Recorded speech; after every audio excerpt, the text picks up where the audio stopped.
হালকা ড্রিঙ্ক অবশ্যই করেছি। হোলি আজকে একটা দুটো বিয়ার তো অবশ্যই খাবো, আমরা 4-5টা বিয়ার তো অবশ্যই খাবো। তারপর তো আমরা বাড়িতে যাচ্ছি, ওখানে আমাদের বসন্ত উৎসব হচ্ছে, আমরা ওখানে গিয়ে এনজয় করবো, এটুকুই তো আমাদের মোটিভ।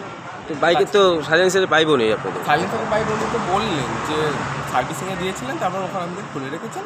এবার ওনারা আজকে বাইক দিচ্ছিলেন না, তো আমরা কী করবো? বাইক তো আমাদের লাগবে, পায়ে হেঁটে তো আমরা বিদ্যানন্দপুর থেকে এখানে আসা সম্ভব না, না স্যার? 23 কিলোমিটার তো আমাদের পায়ে হেঁটে আসা সম্ভব না, তো আমাদের বাইকটা তো নিতেই হবে। বাইকে তো বেকার শব্দ হচ্ছে, এতে তো শব্দ দূষণ হয়।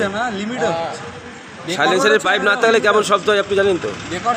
এটা তো ইঞ্জিনের সার্ভিস, এটা তো তাহলে কেটিএমকে আপনাদেরকে কিছু একটা করতে হবে। মানে কেটিএম বাইক সাইলেন্সারের পাইপ না থাকলেও চালানো যায়, আপনারা বলতে চাইছেন? সেটা আমি বলছিলাম, বাট ওনারা যেহেতু করে দিয়েছেন, তো সেহেতু আমরা আপনি কি চাইছেন যে আমরা পায়ে হেঁটে 23 কিলোমিটার সম্ভব? আমার তো এখানে চাওয়াচাওয়ি কোনো ব্যাপার না। আপনি ভিডিও করতে 23 কিলোমিটার কি সম্ভব পায়ে হেঁটে? আপনি বলুন।